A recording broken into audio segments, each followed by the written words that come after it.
I'm with my friend.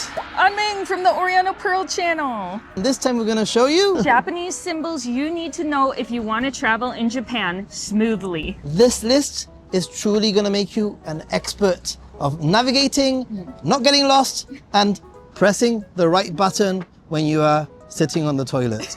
Very important stuff here. And I've got a special guest that's going to be showing us exactly how to use a toilet. So keep on watching. That's going to be really good. Don't miss this. We're going to go through them category by category to help make your travel in Japan much easier. So you don't look stupid. One of the great things about being a tourist is that sometimes you don't need to know the Japanese word, you just need to know the symbol. And when you're eating out, looking at a menu, one of the symbols that's so useful for me personally is knowing that it's meat, which is Niku. Niku, right? Yeah? You need to know the kanji for Niku. Even if you don't know how to say it, it's useful just to know that as a sight word. Yeah. And another sight word would be fish or sakana. That one, when you're looking at a menu, you can pretty much look at all the other different kanjis, and if you can't eat fish, keep away from the kanji of any item under the fish menu, if that makes any sense. Tori. Tori, which means chicken. Yes, tori, chicken, some sort of bird. Tori niku, you can get tori, and ushi. Ushi. Ushi, which could be wagyu. It can be pronounced ushi or gyu, but you just need to know this is the kanji for beef. And buta. Buta. Niku. If you can't have pork, you should definitely know this is pork if you see this kanji written. If you're a person that can't drink alcohol, be warned, there's a lot of alcoholic drinks in Japan. Look for the kanji sake. And you'll know that's something you want or don't want. And an interesting fact for those of you who are walking into a konbini, and that is, if you are wondering whether or not a can is alcoholic or non-alcoholic, usually the alcoholic drinks have some sort of like braille at the top of the can that tells you that it's alcoholic. You all know that Japan uses the yen or yen, but there are two different symbols used. The first one looks a little like this. This is going to be at the end of the price. So 100 yen, we have the yen at the back. Then there is a Y with two lines going through it. That is also yen, and that's going to be at the front. So 100 yen going at the front, and that's going to be your price. The Y one is probably the one that you're most familiar with before coming to Japan. If you go to like exchange your money from dollars to yen, that's the one that you're going to probably see. But when you're looking in menus, when you're looking in restaurants, in the store, it's the other M sign. That's actually a kanji, and the first one is a symbol. And be careful because that yen is also used in China, that same Y symbol. Oh. Yeah, they use that one as well. And if you're trying to get into a store, but there's a sign on the door and you're not sure why they're closed, there's something called Teikubi in Japan. They have a designated day off, and that's going to be listed as here, Teikubi. And that's why you can't get into the store. Sometimes you'll find certain areas in, for example, Tokyo, or even smaller neighborhoods, having one specific day of the week where the store closes, and that's when you'll see that sign. Another sign you're going to see in a similar situation is urekiri. Urekiri is sold out. That can be at a store or even at a restaurant. We just tried to get kakigori shaved ice, and it said on the door urekiri.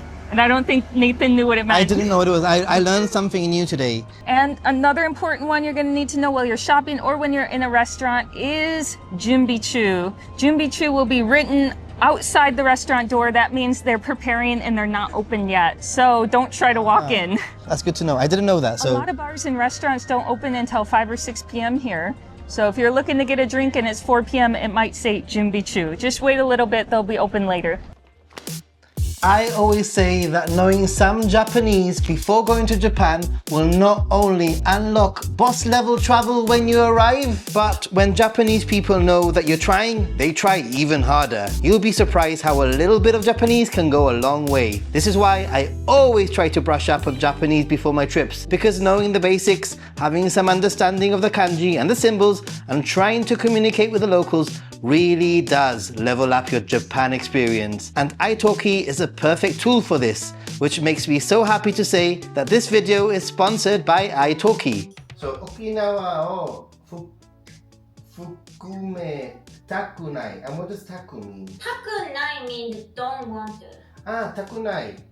Takunai. On italki, you can find the perfect tutor that can fit to your needs and practice with them anytime, no matter where you live. Italki is an online language learning platform offering personalized one-on-one lessons with real native speaking teachers. Improve listening and speaking with real conversations and receive real-time feedback and guidance from language experts. From basic travel Japanese to more advanced conversations, you can immerse yourself in a wide variety of languages and cultures without living overseas. Perfect. Yes. Learning on italki is flexible and affordable, and best of all is that you only pay per lesson. And if you want to learn even faster, then italki Plus gives learners extra support through AI tools, including lesson summaries, personalized practice and progress tracking to help you stay consistent and improve faster. And there's a 1-month free trial of this supercharged AI feature for you to use. Eigo jozu desu. Learning Japanese when traveling to Japan is always one of my top tips. So what are you waiting for? Start learning now by going to the video description and click the link below to start your language learning journey. You can thank me later. Buy $10 and get $5 for free for your first lesson using my exclusive promo code NINJA. The discount is only available for the first 50 users, so don't miss out. If you're looking for a post office, but you're not sure how to read the sign, you can always look for the te. That comes from the word tegami because people used to send letters back in the day, and they have this te in katakana, but a little bit altered. That's going to be a post office, very useful symbol. A post box, post office will always use this te. If you walk into a room, your hotel room or a bathroom, and you're not sure where the light's on, or you need to use a remote, you're going to look for the kanji ire, and it's just like, almost looks like the kanji for person, but it's written differently. That's going to be to turn it on, and kire is to cut or turn it off. So make sure you get that right. Turn off! Turn off! Why are you calling me? Turn off! Stop calling me!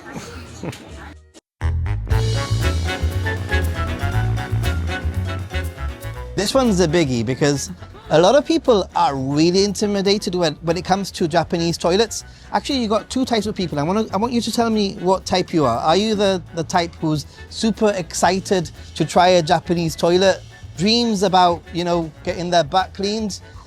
Or are you the type that's super intimidated about, you know, what the buttons do? If you're going to press something wrong, is it going to shoot water the wrong way? This is the part where you could feel really embarrassed in Japan if you don't know which button to push. The flush is going to be a strong flush or a weak flush. And if you needed a strong flush and got a weak one, you might be in a bit of a predicament. So get this right. We're going to show you the kanji for the right buttons on the toilet. The first one is oki, or dai, daiben. That's big. Okay, so that's for your number twos. The big one, you're going to want to press this if you need a large flush. And then sho, or shoben, or chisai, the kanji for chisai, small, is the one you're going to want to press if you only need a light flush. Yeah, and I tell you something, at the very beginning of coming to Japan, I would literally press any button hoping that it was a flush, not knowing it was a flush. You know, and some interesting thing happens, you know, like, yeah, but most importantly, you just need to know the two buttons for flushing. Yes. And the rest, I think you can figure out by the little pictures. There's oshiri, which is going to be written in hiragana, and that is for your, you know, your oshiri. If you want to get extra clean, you're going to press oshiri, that button right there. They usually have a symbol that looks like a McDonald's M. Like a bum, basically. It looks like a bum. This is Japanese toilet, and what's special about this is we have this button here, sometimes on the wall. Yeah, so you got this butt button, and what bidet button, Yeah, bidet button. And then usually for men, we use button. So you press this. I'll show you. I'll press now. Okay, there's like a thing coming out. You can't see right now, but yeah, wait. Oh, it's very cold. It's very cold. Okay, and this is not enough to clean it, so you gotta stand up a little bit, and you gotta shake your butt like this, and then it's cleaning everything. Oh my God, it's very clean. OMG. Thank you. That was a fight. That was a big fight. Don't walk into the wrong toilet because sometimes it doesn't say men or women, it says onna or otoko. So get that right. I've never made the mistake of going into the wrong toilet. However, I must admit I've stood outside of a toilet waiting for women or men to come out or go in at the very beginning of my travels in Japan, you know, because I was like terrified I was gonna go into the wrong toilet.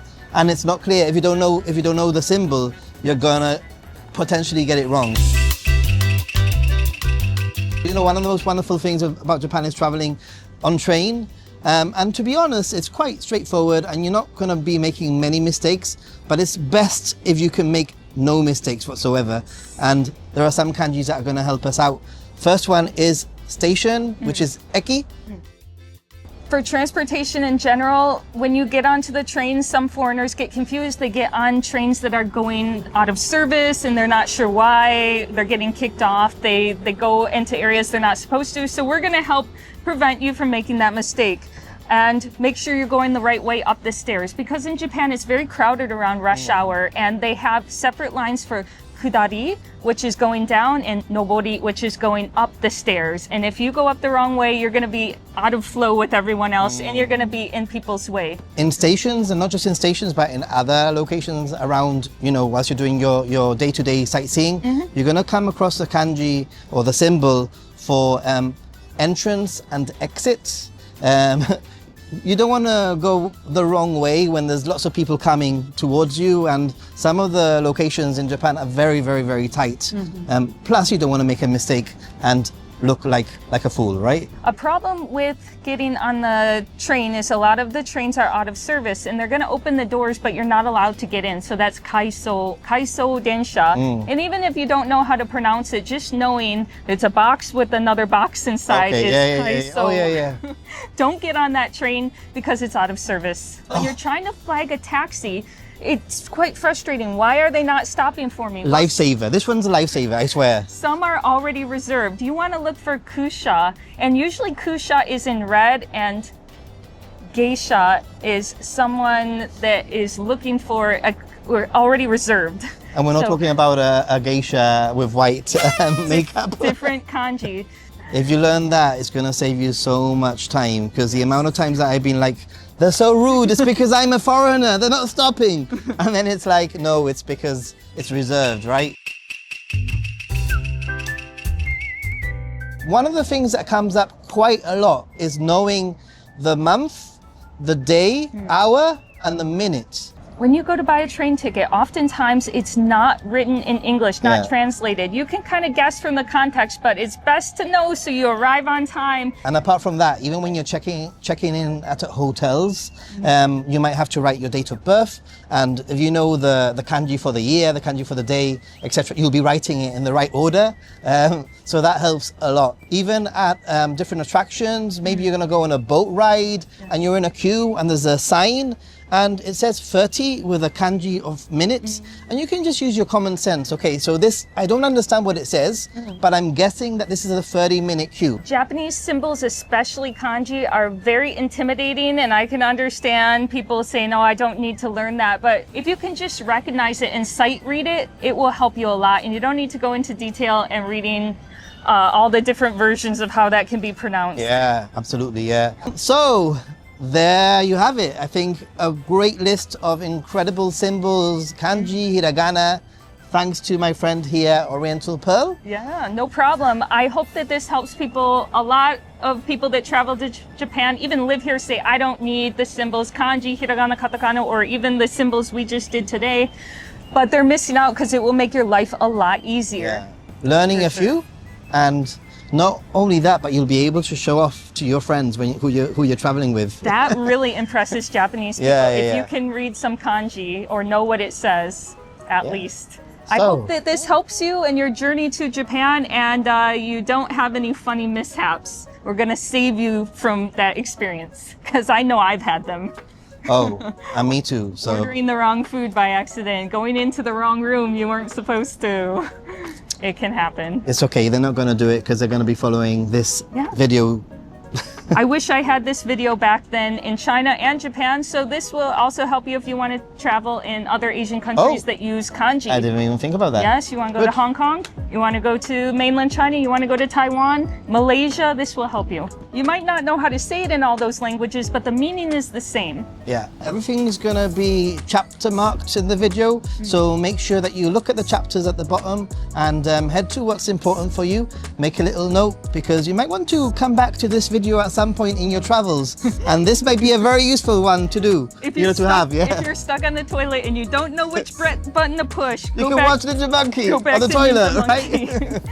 Exactly. If you are interested in learning Japanese, then my channel is definitely not the channel for learning Japanese. I try to help you guys because you're tourists, but that's why I've got my friend here, Oriental Pearl, and you should absolutely check out her channel. Yep. Thanks for watching.